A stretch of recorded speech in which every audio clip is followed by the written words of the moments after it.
nous savons combien les plantes sont bénéfiques pour notre santé. C'est pourquoi nous sommes fiers de vous présenter le sponsor de cet épisode, le laboratoire Herbes et Traditions, qui propose depuis plus de 30 ans des gammes d'aromathérapie et de gémothérapie réputées pour leur qualité vibratoire et thérapeutique unique. Marque de référence pour les thérapeutes, ces gammes sont le reflet d'un cercle vertueux où chacun des acteurs a conscience de l'importance du soin et de la préciosité du vivant. Découvrez ces produits d'exception en toute confiance sur le site www.herbesettradition.fr. Alors herbe au pluriel -et-tradition au pluriel.fr ou en magasin bio et en pharmacie herboristerie.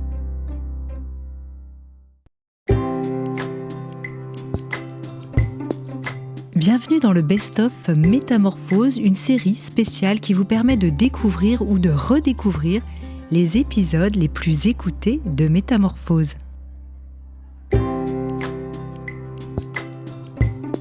Bienvenue dans la saison 3 du podcast Métamorphose, le podcast qui éveille la conscience. Je suis Anne Guéquière, fondatrice du magazine Féminin Bio, auteure de l'Oracle de la Métamorphose et éditrice de projets engagés pour un nouveau monde. Chaque lundi et jeudi, dès 7h, nous partons ensemble à la découverte d'un sujet lumineux avec une personnalité qui porte une voix d'éveil des consciences. Métamorphose, le podcast qui éveille la conscience. Pas grave, banal, express, voilà une manière peu courante de décrire le cancer du sein.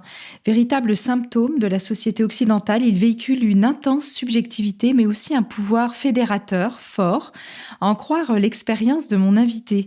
De la rédaction du blog Café Mode au magazine L'Express, elle ne mâche pas ses mots et les choisit avec minutie pour raconter de manière intime son expérience personnelle dans les méandres d'un cancer. Journaliste, auteur du livre « Un cancer pas si grave » et coach Instagram, notre invitée n'en est pas moins une éclaireuse à contre-courant des idées préconçues.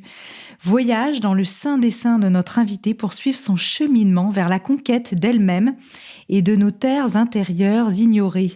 Aujourd'hui, j'ai le plaisir d'accueillir Géraldine Dormoy. Bonjour Géraldine. Bonjour Anne. Alors, je suis absolument ravie déjà parce que je suis une fan et que je vous suis sur les réseaux sociaux. Et j'avais vraiment à cœur de pouvoir revenir. Alors, c'est vrai que pour vous, je me disais, elle a eu plein d'interviews suite à son livre. On revient sur quelque chose qui est un peu passé maintenant, même si finalement, c'est une histoire qui n'est jamais du passé pour une personne qui l'a vécu ou qui le vit, évidemment. Oui, alors d'abord merci pour cette introduction qui synthétise mon parcours très fidèlement. Et effectivement, pour préparer ce podcast avec vous, j'ai réfléchi un petit peu à mes réponses que j'allais apporter à vos questions et je me suis dit ça fait encore plus loin maintenant ce cancer que la dernière fois que j'ai répondu à des questions d'interview. Et en même temps, c'est justement ce que je trouve intéressant, c'est que c'est quelque chose l'expérience de cette maladie est tellement forte que de toute façon, il y a plein de choses qui ne s'effacent pas. Et à chaque fois qu'on revisite ces souvenirs, je sais qu'il va y avoir d'autres choses qui vont sortir, que mon regard sur le passé aura changé. Et donc, je suis très contente aujourd'hui d'explorer ça avec vous. C'est chouette, merci pour ça. Alors, les mots et notamment l'écriture, je le disais en introduction, vous êtes journaliste, ont vraiment cette place au cœur de votre vie. À quel moment vous vous êtes dit je vais raconter en fait ce que je vis à travers un livre ? Ou en tout cas l'écrire avant d'en faire un livre, j'imagine. Alors voilà, c'est deux questions vraiment très distinctes. Au moment où j'ai fait une mammographie de contrôle et que j'ai senti que la voie normale, que je m'éloignais de la voie normale, dès ce moment-là, en fait, j'ai été submergée d'émotions parce que j'ai senti que ça allait être un cancer avant qu'on ne me l'annonce. Et ces émotions étaient tellement fortes que j'ai éprouvé dès ce moment-là le besoin de commencer à écrire. Je suis sortie du cabinet de radiologie et j'ai commencé à écrire plein de choses sur mon iPhone, sur une page de notes. Donc le livre a commencé vraiment là et après ça ne s'est plus arrêté. En revanche, j'ai mis des mois et des mois à me dire que, en fait, maintenant, il y en avait suffisamment pour que ça forme un livre. Ça a été un processus très, très lent. Mmh. Donc ça a été vraiment un processus thérapeutique. C'est vrai qu'on voit de plus en plus aujourd'hui de coachs en écriture, de gens qui font des séminaires autour de l'écriture. Je pense aussi à Florence Servan-Schreiber, voilà, qui lance des ateliers comme ça. Oui. Pour vous, ça a eu vraiment ce rôle de catharsis? Oui, alors moi, je suis journaliste et je l'étais déjà à l'époque, donc c'était en 2017. J'étais déjà journaliste depuis pas mal d'années à l'Express. Et en même temps, c'était un type d'écriture complètement différent, puisque jusque-là, j'écrivais pour les autres en tant que journaliste ou pour ma communauté sur mon blog Café Mode, mais je n'écrivais pas pour moi. Et c'est un constat qui est terrible, en fait, hein, quand on se rend compte rétrospectivement qu'on a un savoir-faire d'écriture et qu'on ne se l'applique pas à soi. Il y avait quelque chose qui n'était pas bien aligné. Et moi, j'ai eu besoin de donner plein de sens à mon cancer, ce qui n'est pas forcément quelque chose que je recommande. Il se trouve que moi, j'ai eu besoin de ça. Et un des sens que j'ai trouvé, c'est que cette épreuve m'a permis de découvrir ma capacité à écrire autrement et à quel point ça pouvait être un chemin d'introspection. Et voilà, je ne sais plus ce qu'on disait. Non, mais c'était ça. En fait, vous dites dans le livre, nommer mes émotions m'aide à ne pas les laisser me submerger. Donc, il y avait vraiment cette idée de, une fois que c'était posé, ça peut être mis plus à distance finalement. Oui, il y a ça. Et puis en plus, comme il y en a beaucoup et que je savais que ça allait être une traversée longue et difficile, je savais que les émotions allaient changer. Et je n'avais pas envie de... J'ai une très mauvaise mémoire et je n'avais pas envie de tout oublier. Je savais qu'il y allait y avoir un avant et un après. Je sentais que ça allait être un voyage. J'ai toujours été portée vers l'introspection. Je voyais un psy depuis très longtemps. Et je sentais que là, j'allais franchir encore un autre cap dans cette introspection. Et donc, c'était le moment qu'il fallait pour que l'écriture me serve à ça. D'ailleurs, vous en avez un petit peu parlé tout à l'heure, hein. Vous dites que pendant les examens, vous comprenez en fait que vous êtes malade avant que le diagnostic ne tombe. Est-ce que vous voyez ça vraiment comme une synchronicité, une coïncidence, un signe de la vie? Qu'est-ce qui a été... Il y a un puzzle qui se met en place, vous le décrivez très bien dans le livre à ce moment-là, comme si vous aviez déjà l'information. Oui, alors moi je vois des signes partout, donc c'est presque, j'allais pas dire maladie parce que c'est pas, voilà, c'est pas forcément approprié d'en parler comme ça, oui. Mais je vois des signes quand même partout, et donc là j'avais un rapport très conflictuel avec la nourriture, en particulier avec le sucre. Je mangeais très très sucré alors que je savais que mon corps ne supportait plus que je le gave de sucre comme ça.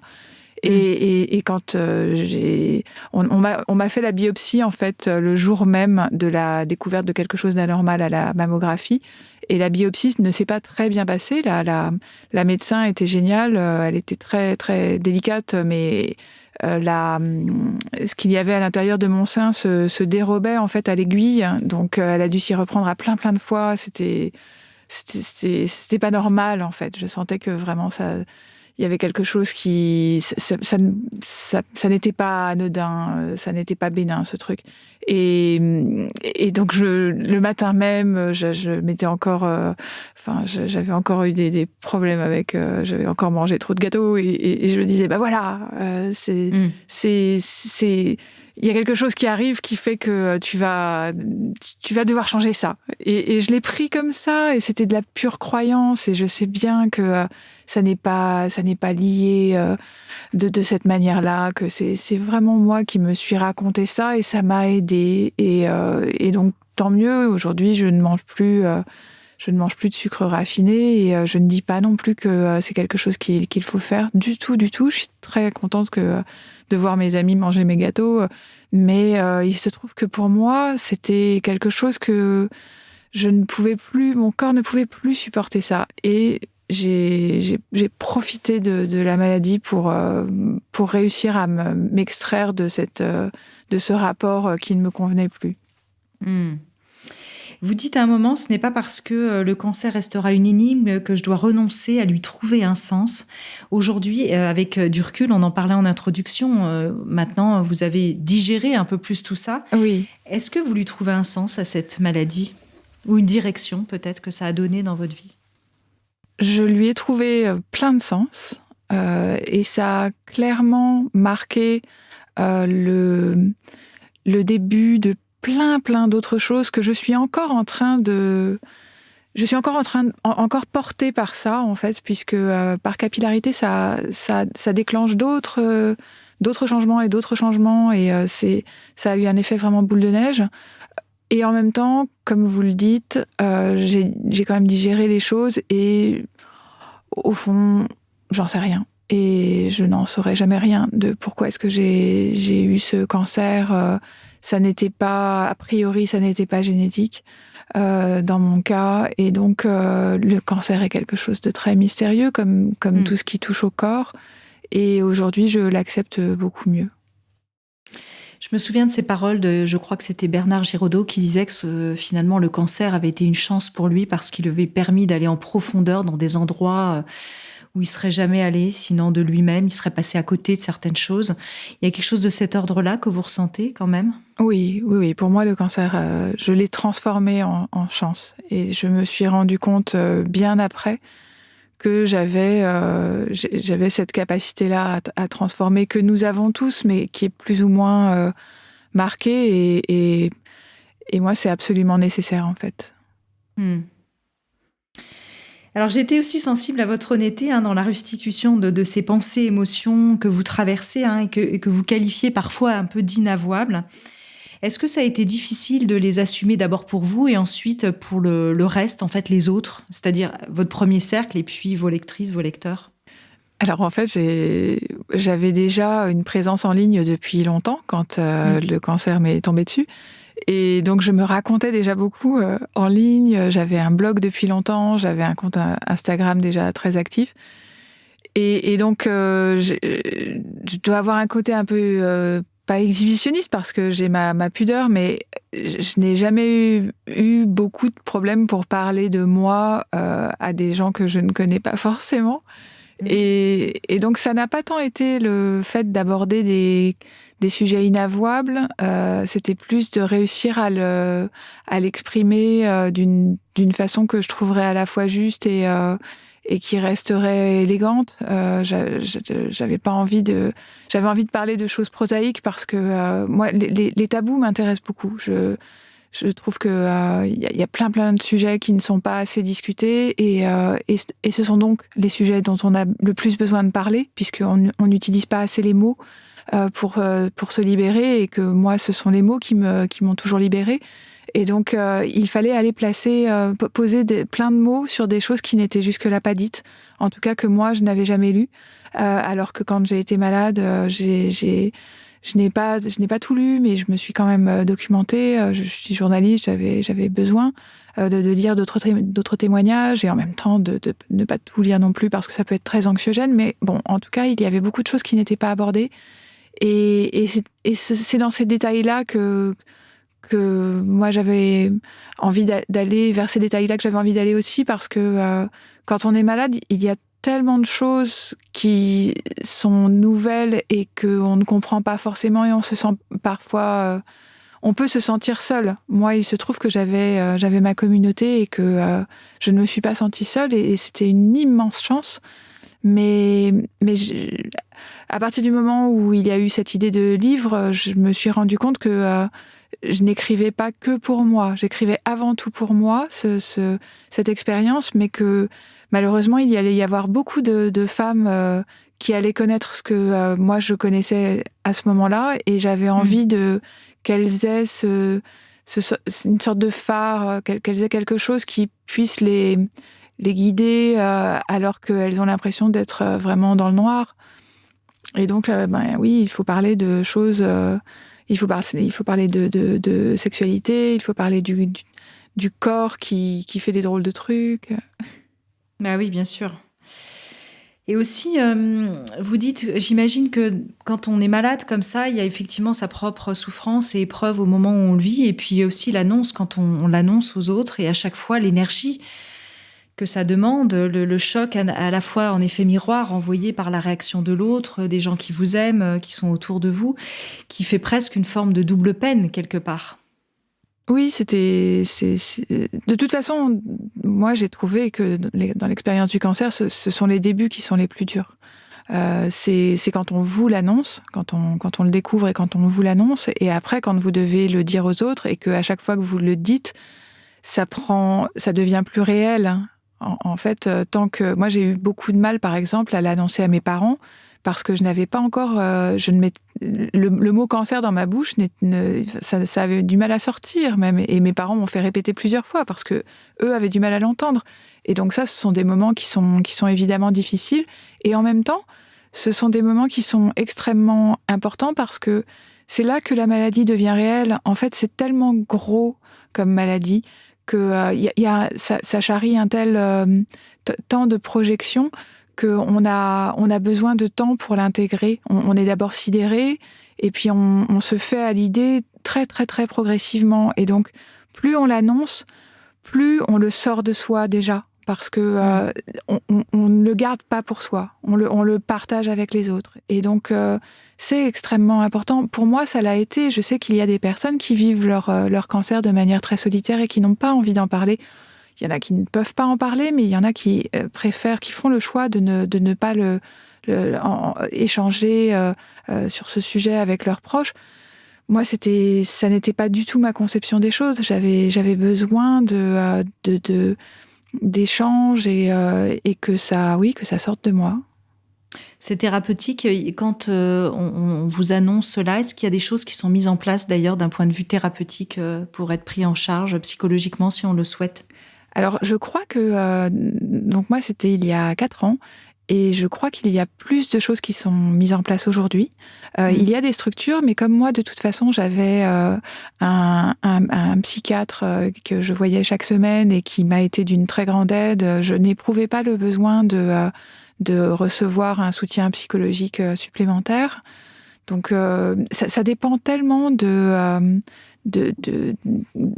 l'hôpital ou de la clinique où on est soigné que je ne saurais pas faire de généralité, mais dans mon cas, j'ai juste poursuivi avec le psychiatre qui me suivait déjà. Et vous en parliez un petit peu à l'instant, vous étiez aussi reconnaissante envers la personne qui vous l'annonce et qui choisit avec soin, quelque part, les mots. Conscient aussi, vous dites, du poids monstrueux que chacune de ces paroles peut prendre dans l'esprit d'une patiente, forcément chez qui il ou elle va semer le trouble. Oui, alors il se trouve que moi j'habite en région parisienne, et en région parisienne on a vraiment le choix pour aller faire des examens, là en l'occurrence donc dans un cabinet de radiologie. Et donc j'ai vraiment envie, si j'ai un message à faire passer, c'est choisissez bien votre cabinet de radiologie, que ce soit un cabinet avec du matériel de dernière génération qui permet de gagner de précieux mois dans l'estimation des résultats, et des personnes en qui on a confiance.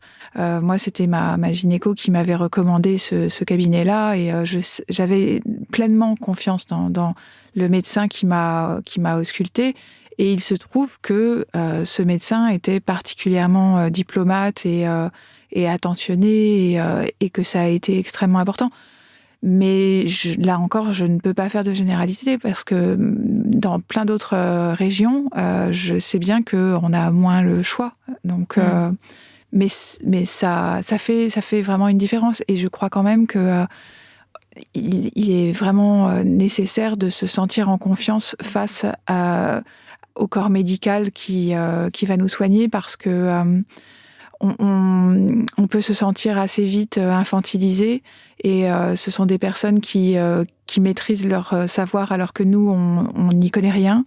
Mais c'est notre corps, c'est notre vie, c'est notre histoire, et donc il est vraiment important de pouvoir se reposer sur ces personnes-là. Sinon, il faut changer. Bah oui. Et en même temps, je pense que les soignants n'ont pas toujours reçu cette formation psychologique, même s'ils sont très bons dans leur domaine, pour pouvoir accueillir toute cette souffrance aussi et voilà, quand on est face à l'épreuve. Je pense à mon ami Thierry Janssen qui a fondé l'école de la présence thérapeutique à Bruxelles justement pour soigner des accompagnants et des soignants à cette qualité de présence à l'autre aussi. Oui, alors c'est une question qui est très intéressante. Moi, j'en avais discuté avec mon chirurgien qui a été une personne, qui est une personne extraordinaire et qui m'a beaucoup aidée puisque il m'a proposé de relire mon manuscrit et donc on a pu échanger sur cette question et il avait été particulièrement délicat lui aussi dans l'annonce de mon cancer et dans le suivi qu'il a fait et je lui avais demandé après, mais est-ce que vous aviez été spécifiquement formé pour pouvoir annoncer aussi bien les mauvaises nouvelles et il m'avait dit que non, je pense qu'en France c'est quelque chose qui n'est pas encore dans le cursus des médecins, mais c'est vraiment par l'exemple, en fait. Lui, il a été formé par quelqu'un qui était particulièrement humain et ça a résonné avec son caractère. J'espère que ça finira par faire partie de l'enseignement, mais bon, les médecins, les soignants, ils ont déjà tellement de choses à apprendre qu'après, c'est vrai que c'est quand même de l'ordre de la sensibilité personnelle. Oui, c'est sûr. Alors, ce mot cancer, déjà, déclenche énormément de projections. C'est vrai qu'on pense à plein de choses, tout un univers s'ouvre.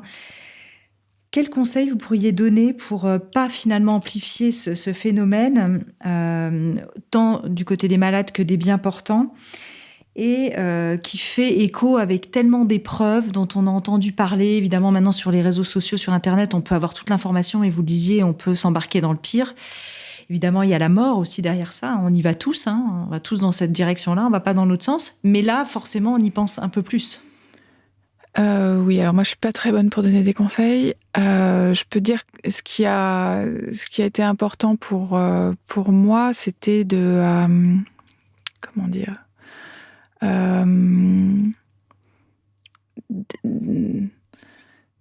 d'identifier quand les gens sont dans des projections, en fait. Moi, j'avais la chance d'avoir déjà fait pas mal un travail sur moi et donc je pouvais peut-être mieux identifier quand ce que les gens me disaient était de l'ordre de leurs croyances personnelles et pas de la vérité.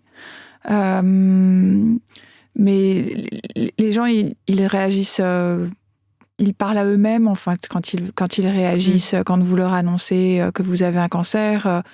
Les premiers mots qui sortent, ils ne vous sont pas vraiment destinés en général, sauf quand la personne est vraiment très réfléchie et que elle se maîtrise. Mais c'est difficile de se maîtriser dans une situation qui est complètement anormale. Le cancer, ça laisse tout le monde sans voix. Enfin, on n'est plus normal quand on est face à la maladie et donc. C'est essayer de mettre un petit peu à distance, prendre un petit peu de recul par rapport à ce que l'on entend, parce que ça peut être vite mal interprété, alors que les gens, ils savent juste pas du tout comment gérer la situation en général. Et ça se comprend. Oui. Pour vous, ça n'a pas été, vous l'avez pas vécu vraiment comme un cataclysme. On sent que vous n'êtes pas complètement effondré, en tout cas la structure de la personnalité. Et vous dites, la maladie m'aide à me reconnecter à ce que je suis profondément. Tant pis si cela doit passer par de la souffrance, j'y gagne un raccourci vers moi-même. Un petit peu ce qu'on disait déjà tout à l'heure. Oui. Dans cette idée de chance, de connaissance encore plus approfondie de soi. C'est fort comme mot. Oui, c'est un accélérateur, mais on peut faire la comparaison avec la crise qu'on est en train de vivre collectivement. Collectivement, on se rend bien compte que les plus grosses crises, ce sont les moments qui nous font le plus avancer. Alors, en bien ou en mal, mais en tout cas, ça précipite beaucoup de choses. Et moi, en fait, j'ai instinctivement senti que j'allais pouvoir faire des pas de géant dans l'exploration de moi-même, ce qui m'intéressait. Et donc, j'ai attrapé le train en marche, en fait. J'ai pas voulu que ce soit juste du négatif. C'était pas possible que ce soit juste subi et juste des choses affreuses. Il allait falloir que de toute façon, j'en tire quelque chose de positif. Et la méditation et le yoga ont particulièrement aidé à ça parce que j'avais déjà la chance d'avoir des ressources, en particulier avec tout le travail que j'avais fait avec mon psy. Mais tout à coup, j'accédais aussi aux ressources que constituent la méditation et le yoga, qui étaient 2 domaines dans lesquels je m'étais complètement arc-boutée contre. J'avais décrété que c'était pas pour moi et que c'était une perte de temps, et ce qui était complètement idiot, puisqu'aujourd'hui, ce sont des choses qui m'aident énormément, mais ça s'est débloqué au moment de la maladie, et c'est ce qui m'a permis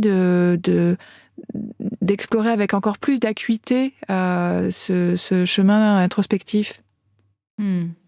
Aujourd'hui, comment vous poursuivez justement ce dialogue avec le corps, avec l'âme, avec l'introspection à la suite de ça, avec combien d'années de recul maintenant ?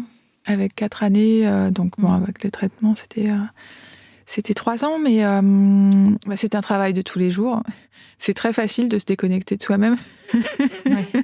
Je ne sais pas vous, Anne, comment ça se passe, mais vraiment, ça peut se déconnecter très vite, tout ça.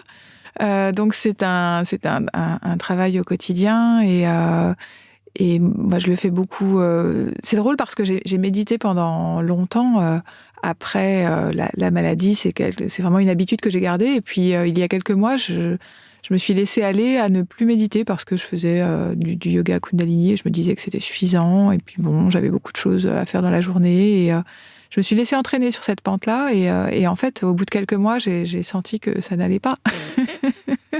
Donc ça vous a rattrapé. Voilà, je m'en rends compte de plus en plus vite, en fait. Et donc, j'essaye de maintenir ce que je sais qui est bon pour moi. Et puis surtout, je pars du corps, en fait. Je pars des sensations corporelles. Et ça, c'est également un très grand apprentissage et très lent apprentissage de mettre de côté tout ce qu'on vous raconte et de partir de « Ok, qu'est-ce que tu ressens là, maintenant ? C'est où dans ton corps ? Qu'est-ce que ça te provoque ? Et pourquoi ? Et ça part c'est parti d'où ? Et c'est le corps qui nous enseigne, en fait, où on en est dans toutes ces relations, ces connexions corps-esprit. Surtout qu'on vous sent quand même assez plutôt dans une nature active, voire même parfois peut-être dans le passé hyperactive. Vous le dites, j'ai été conditionnée pour ne jamais m'arrêter, c'est plus fort que moi, j'assimile mon inactivité à la paresse, en fait, suprême péché. C'est vrai qu'on a un conditionnement qui est fort à ce niveau-là, je pense aussi collectif. Oui, alors que c'est drôle que vous reparliez de cette phrase-là en particulier, parce que je ne suis pas du tout d'un tempérament hyperactif. Moi, j'ai une nature qui est plutôt contemplative, en fait, mais je l'ai découvert très tard, et j'ai contraint ma nature pendant très longtemps. Et en fait, c'est aujourd'hui, maintenant que je suis freelance, alors que j'étais journaliste en rédaction à l'époque, que je me rends compte d'à quel point j'ai besoin d'alterner des cycles où j'ai besoin de faire le vide autour de moi pendant peut-être pas des semaines, mais en tout cas pas mal de jours, pour vraiment que le temps se dilate et que mes idées, mes envies puissent émerger et leur laisser la place pour s'exprimer, pour ensuite aller plonger dans des semaines qui vont être beaucoup, beaucoup plus actives et que j'accepte comme très, très intenses, parce que je sais qu'elles ne vont pas durer toujours et que c'est ce rythme-là qui me correspond en ce moment. Et de me dire que pendant des années, j'ai été un peu le côté stakhanoviste, et où j'étais toujours à vouloir faire le maximum de mes journées parce que sinon mes chefs n'allaient pas être contents. J'évalue de mieux en mieux la violence que je m'imposais, en fait. Mais j'ai pas un tempérament hyperactif, en fait. Oui, donc c'était contre nature. En fait, cette impression d'hyperactivité n'était pas un conditionnement, mais une pression de l'environnement plutôt que vous subissiez. Alors c'est un mélange, puisque j'aime aussi faire beaucoup de choses, que j'ai une énergie vitale, que je me rends bien compte que j'ai la chance qu'elle soit quand même très très forte, et que ça va aussi avec le gros appétit. Ouais. Et donc je n'ai pas été forcé toute ma vie d'avant à avancer plus vite que ma mesure. C'est très complexe tout ça. Mais en tout cas, j'ai vraiment trop forcé. C'est ça. Quand vous choisissez le titre de ce livre, qui est vraiment un pavé dans la mare, un cancer pas si grave, qu'est-ce qui vous anime à ce moment-là de véhiculer comme message ? Alors d'abord, il y a le fait que ça ne laisse absolument personne indifférent, ce titre, et que donc je me suis dit que c'était un bon titre. Et c'est clair, moi qui suis éditrice, je peux vous le confirmer aussi de ce point de vue-là. Je sais que c'est un titre qui a rebuté beaucoup. J'ai des lectrices qui m'ont écrit qu'elles avaient mis des années à le lire et qu'elles auraient aimé le lire plus tôt. J'ai eu des personnes qui m'ont dit « Mais pourquoi est-ce que tu as mis cancer dans le titre alors que ton livre ne parle pas du tout que de ta maladie ?» Et il y a plein d'autres thèmes que tu abordes, comme le rapport à la nourriture, comme... Enfin, le cheminement de la découverte de soi-même, ça aurait pu attirer plus de gens si tu n'avais pas mis le mot cancer. Il se trouve que moi, mon expérience du cancer, ça a été que ça n'a pas été si grave et que je trouve tellement important le cancer charrie un imaginaire si négatif que moi, s'il y a qu'un seul message que je voulais véhiculer avec ce livre, c'était que un cancer peut aussi ne pas être si grave. Évidemment que ça peut être très grave. J'ai été en contact avec beaucoup de personnes. Certaines sont mortes de leur cancer. Donc, je sais très bien à quel point un cancer peut être grave. Mais j'avais envie de rappeler que ça n'a pas à être la seule histoire racontée. C'est Chimamanda Ngozi Adichie qui dit ça, là, lutter contre l'unicité de l'histoire. C'est plus on va raconter une histoire de notre point de vue, et plus ça offrira des histoires différentes à chacun pour qu'ils se forgent leur propre avis.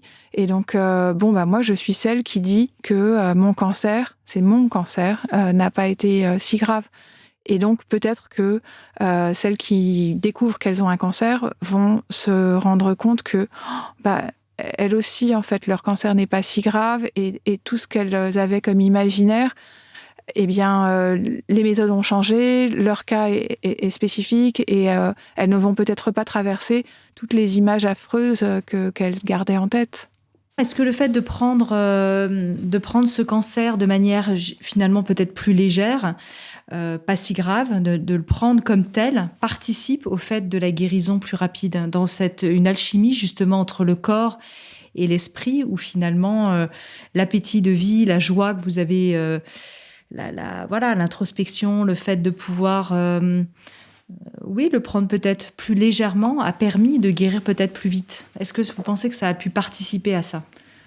Alors, participer sûrement, mais je suis très, très, très prudente sur la question de l'état d'esprit parce que moi, si j'ai guéri de mon cancer, c'est d'abord parce qu'on m'a soignée. C'est parce qu'on m'a opérée, j'ai eu une mastectomie, c'est parce qu'on m'a fait une chimiothérapie, c'est parce qu'on m'a fait une radiothérapie, c'est parce que je suis encore sous hormonothérapie, c'est parce que j'ai eu ces traitements très lourds qui m'ont sauvée, sinon je serais sûrement morte aujourd'hui. Donc on peut se raconter ce qu'on veut, être léger, être lourd, le vivre bien, le vivre mal. Il n'empêche que on a quand même besoin de soins et il y a des cancers qui ne se guériront pas malgré ça. Il y a des cancers qui ne se guériront pas malgré la légèreté et malgré un état d'esprit très positif. Et j'ai pas du tout... Enfin, je trouve que ça peut être très, très culpabilisant de se dire « Oh là là, il faut que j'ai un état d'esprit très positif, sinon je vais pas m'en sortir. » Alors qu'en fait, ça nous dépasse complètement. Évidemment que ça participe, que plus on va réussir à être positif et plus on met des chances de son côté. Mais dans quelle mesure, jusqu'où ça peut nous aider ? On n'en sait rien. Et le corps, là encore, reste mystérieux. Et donc, Moi, à chaque fois que je fais mes contrôles tous les ans en décembre, j'emmène pas large et je me répète que je suis tellement heureuse dans ma vie et tout se passe tellement bien qu'il n'y a pas de raison que j'ai récidivé. Mais il n'empêche que je reste très humble vis-à-vis de cette histoire d'état d'esprit parce que c'est faire porter beaucoup de responsabilités aux malades et aux ex-malades que de leur dire il faut être positif, c'est comme ça que tu vas t'en sortir. Positif ou comprendre des choses. Peut-être il faut pas chercher un sens à tout, mais peut-être qu'il y a aussi des messages qu'on a besoin d'exprimer, de verbaliser, oui. Que le corps parle, c'est sûr. Oui, effectivement. Plus on est à l'écoute des signaux que notre corps nous envoie, et moins on risque d'être malade. Mais là encore, je pense qu'il faut rester très humble vis-à-vis de ça parce que il y a des fois où c'est aussi de la loterie, où il y a des fois où il y a des cancers qui tombent sur quelqu'un qui va très bien et qui n'avait rien à résoudre et voilà, c'est juste que ça tombe sur cette personne et on n'y peut pas grand-chose et en revanche, on a chacun, ayant dit tout cela, on a chacun un pouvoir d'auto-guérison qui est phénoménal. Et que moi, je continue d'explorer beaucoup, et en particulier dans le yoga Kundalini, c'est que plus on est connecté à soi-même, et plus on est à l'écoute, et plus on tend l'oreille, et plus des choses extraordinaires arrivent. On a une capacité de transformation qui est infinie. On a des champs infinis à explorer, de talents à développer durant notre vie. Et donc, c'est ça qui doit nous porter et qui va faire que le corps va bien nous soutenir.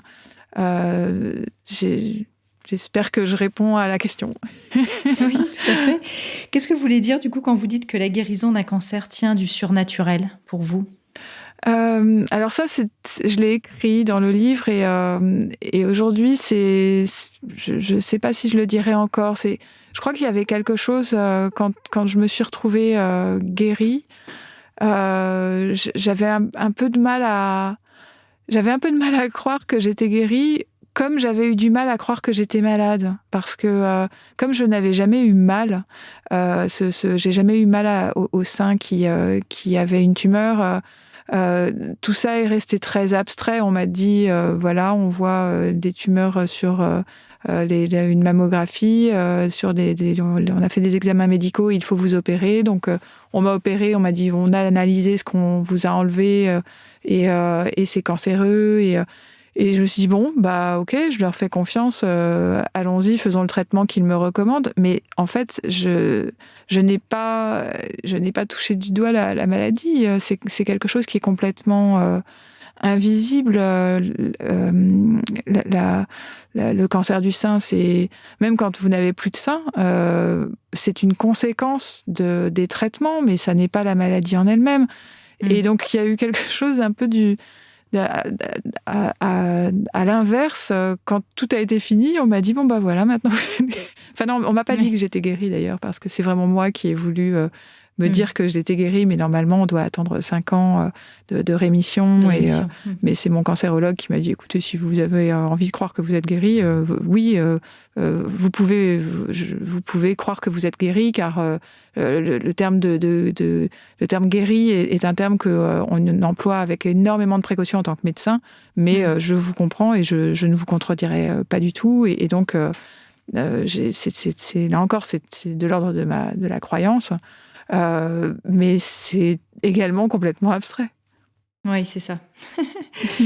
Ce cancer, il vous a permis à un moment donné de garder vos distances avec ce que vous avez appelé le théâtre des apparences. C'est vrai que vous étiez aussi dans l'univers de la mode, où il y a peut-être parfois une image superficielle, voilà, des défilés, etc., d'un autre milieu. Qu'est-ce que vous avez vécu justement à ce moment-là par rapport à ce métier, à ce fameux théâtre des apparences, qui peut en être un, mais finalement pas un. Enfin, ça dépend de quelle perspective on regarde tout ça. Et aujourd'hui, comment vous voyez ça? Je sais aussi que vous coachez des gens aussi sur les réseaux sociaux, etc., par rapport au lien à l'image. Et donc, c'est un sujet qui vous passionne, j'imagine. Oui, alors il s'est passé quelque chose d'intéressant dans la perception que les autres ont de moi, en fait. Donc je n'ai pas travaillé pendant ma maladie. J'ai eu la chance de pouvoir être en congé maladie longue durée, et donc je me suis vraiment éloignée du milieu de la mode. Je regardais à peine les images de défilés, c'était vraiment trop éloigné de mon quotidien. Et quand je suis retournée travailler quand j'étais guérie, j'ai décidé de ne plus aller au défilé parce que j'avais envie de tourner la page et que ces défilés étaient vraiment chargés de trop d'énergie négative pour moi. Pas la création, évidemment, puisque ça, c'est très positif, mais ces salles remplies de rédactrices et de stylistes qui sont pas forcément bien dans leur peau, ça, je pouvais plus. Et donc, j'ai petit à petit abordé la mode différemment. Je m'en suis éloignée, puis à nouveau rapprochée. Aujourd'hui, je suis journaliste pigiste pour Marie-Claire, et je suis très contente d'écrire sur la mode. Mais il a vraiment fallu que je déconstruise mon rapport à la mode pour le reconstruire autrement, d'une manière qui me correspondait plus. Mais ce qui est intéressant pour répondre à votre question, c'est que, en fait, je me suis aperçue assez tardivement d'à quel point les gens me regardaient différemment parce que j'avais eu un cancer. Et ça ajoute, les gens projettent sur moi un surcroît d'humanité que moi je n'ai pas, évidemment, dont je n'ai pas eu conscience avant que eux ne me renvoient ça. Et en fait, je me rends compte que c'est difficile à exprimer. Avec moi, il n'y a pas de small talk.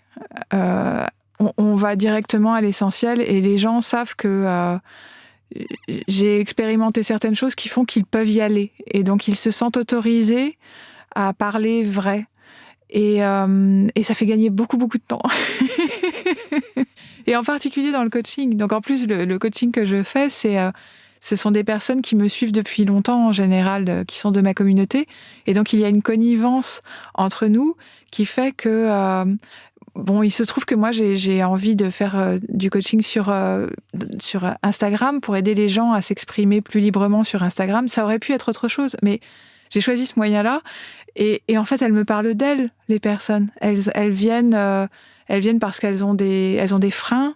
Ça se manifeste. Il se trouve que ça les entrave dans leur façon d'écrire sur Instagram, ou de se montrer ou pas sur Instagram. Mais ce qu'on fait, c'est que je les aide à lever certains freins qu'elles ont vis-à-vis d'elles-mêmes. Et ça aide beaucoup. Je sens bien que ça aide beaucoup le fait que elles ont l'impression d'avoir en face d'elles quelqu'un qui va plus facilement les comprendre, parce que elle a connu des choses qui les renvoient à des tas de projections qui font qu'elles me voient de manière plus humaine.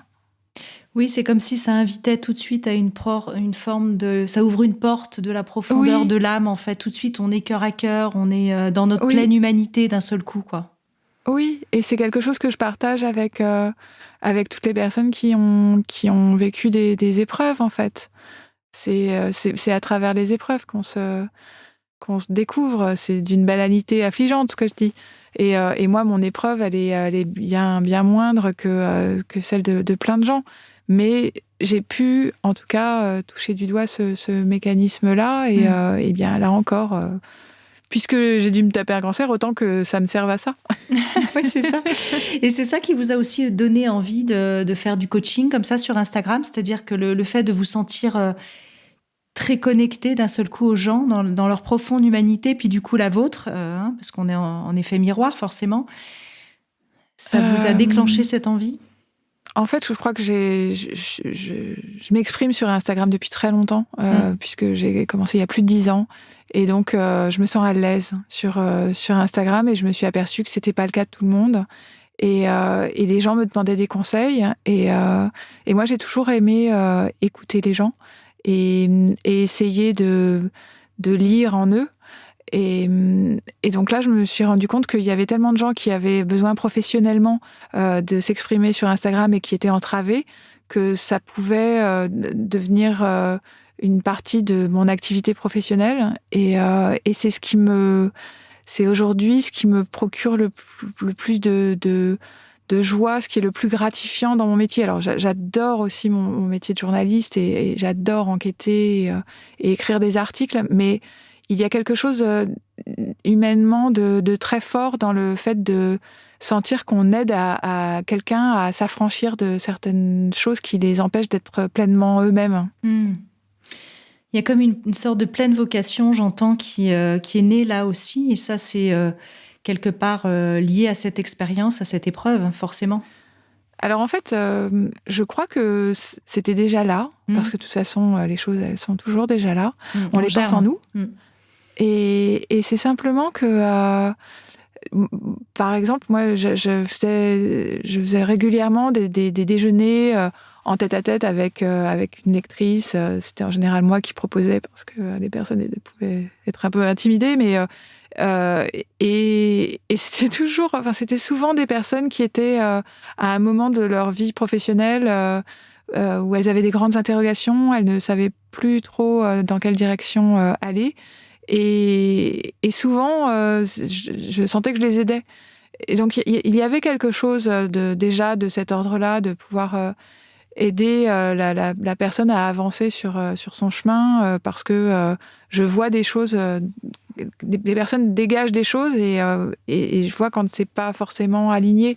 Et ça se voit ça se perçoit très très bien sur Instagram quand je regarde le compte de quelqu'un et puis après je rencontre la personne et je me dis mais c'est pas du tout la même personne. Donc, qu'est-ce qui fait que la personne n'arrive pas encore à exprimer qui elle est en ligne, qui était un exercice vraiment très, très délicat. Une vibration qui n'est pas la même, du coup.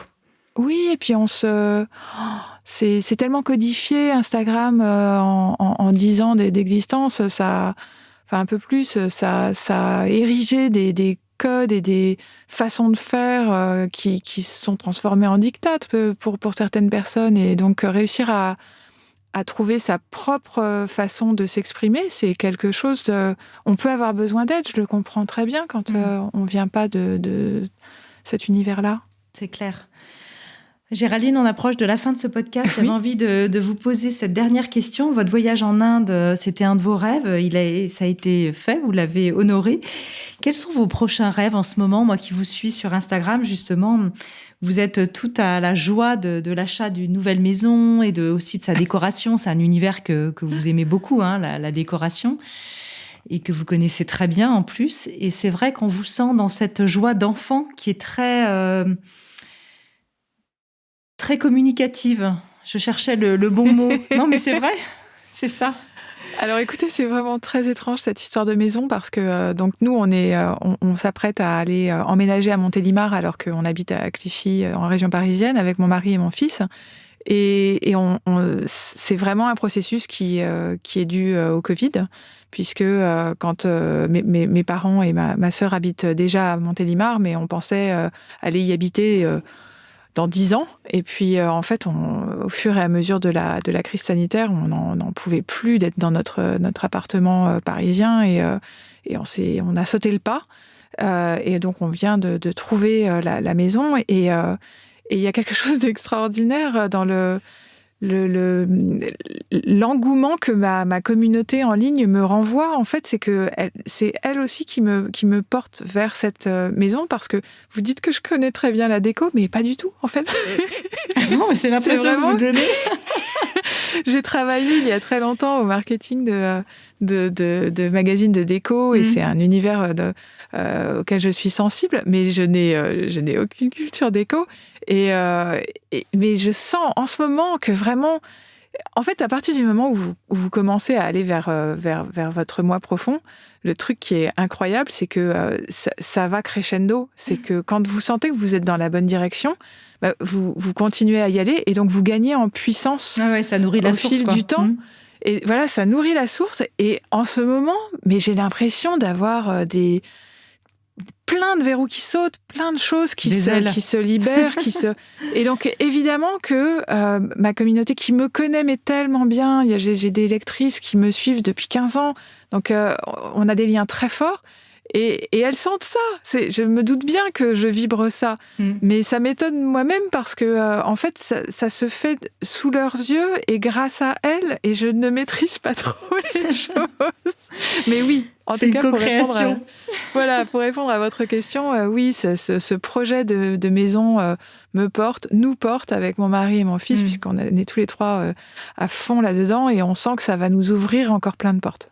Mais c'est marrant parce que ça nous met en joie rien que de vous entendre, la vibration de la voix, l'énergie. On comprend que la communauté, elle soit en transe. Tant mieux, et je me demande où ça va me porter, parce que je sais que ça va me porter vers des choses que je ne peux pas imaginer tellement ce sera une surprise. Ouais, c'est génial, c'est la magie. Oui. Ouais, merci vraiment infiniment, Géraldine. J'aime beaucoup votre voix, nous qui ne nous connaissons pas de visu, même si je vous vois sur les réseaux. Oui, moi je vous écoute. Oui. On sent beaucoup de choses dans votre voix et j'y suis vraiment sensible. Alors vous pouvez, vous qui nous écoutez, retrouver le récit de Géraldine Dormois dans son livre « Un cancer pas si grave » aux éditions Le Duc. La bonne nouvelle, c'est qu'il est aussi maintenant, depuis septembre dernier, en version poche chez Pocket. Et dans ce livre, elle prend soin, vous l'avez compris, de libérer quelques clichés et d'ouvrir des possibilités de regard portés sur le cancer. Et bien sûr, évidemment, retrouver Géraldine très facilement sur ses réseaux sociaux et notamment Instagram. Merci beaucoup à vous, Géraldine. Merci beaucoup, Anne. Découvrez mes invités en avant-première sur Instagram à l'adresse Métamorphose Podcast. Si vous aimez ce podcast, favorisez sa diffusion en lui donnant 5 étoiles sur Apple Podcast ou sur votre plateforme préférée. Et surtout, abonnez-vous pour suivre tous les épisodes gratuitement. Découvrez aussi en librairie mon livre, issu du podcast Métamorphose, éveille ta conscience, 33 rencontres essentielles pour être soi aux éditions Erol. Et enfin, pour nous soutenir, rejoignez la tribu Métamorphose à l'adresse patreon.com/métamorphose. Merci infiniment. Métamorphose, le podcast qui éveille la conscience.